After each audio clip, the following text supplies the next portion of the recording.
Sinabi ni Ombudsman Remulla na nagsasuffer daw tayo dahil sa pribadong proyekto ng mga Leviste Ligarda na solar power dahil hindi daw ito tinuloy o ginawa bagkus benente lang. At ngayon ay plunder na naman ang tinitingnang kaso daw laban sa kay Leviste at ina nitong si Loren Legarda. Si Leandro Leviste ay kilalang kritiko ng Pangulo at malakas na pumupuna sa malawakang nakawan ng flood control funds kung saan ang Pangulo mismo ng Pilipinas ang itinuturong mastermind. Si Loren Legarda naman ay senador na ina ni Leviste na kumala sa administration block at umanib sa minorya upang kumontra sa impeachment ng vice-presidente na Pangulo din ang may basbas sa mga kalyadong kongresista at senador. Bakit ba nanghihimasok itong si Remulla sa isang pribadong proyekto upang hanapan at taniman ng kaso sina Leviste at Legarda? At plunder pa. Paano ba naging plunder yan?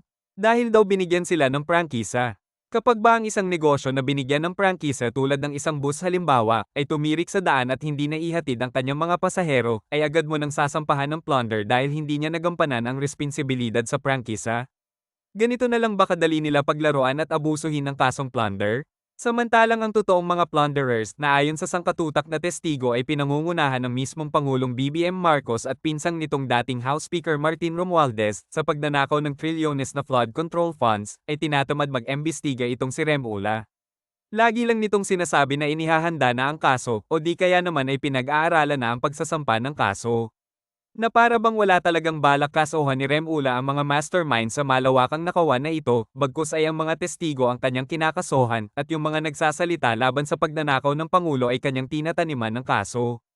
Ang totoo niya nagsasuffer tayo dahil tinanggal ni BBM ang pondo ng PhilHealth na para sana sa kalusugan ng mga Pilipino at ibinalik sa National Treasury upang pagpiestahan niya at ng pinsan niyang Romualdez sa pamamagitan ng pagsingit sa GAA o Budget Insertions at Unprogrammed Appropriations ng mga kaalyado nilang kongresista, at Pangulo din mismo ang pumirma at dinala ito sa bahay niya at pinsan niya gamit ang mail maletang mga sisidlan ayon sa madaming testigo.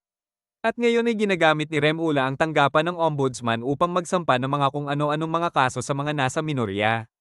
At sino mang nagsasalita laban sa malawakang nakawan na ito upang isipin ng mga mangmang na Pilipino na iba ang magnanakaw at hindi ang nakaupong presidente at mga pinsan niya na silang itinuturo ng sandamakmak ng mga testigo.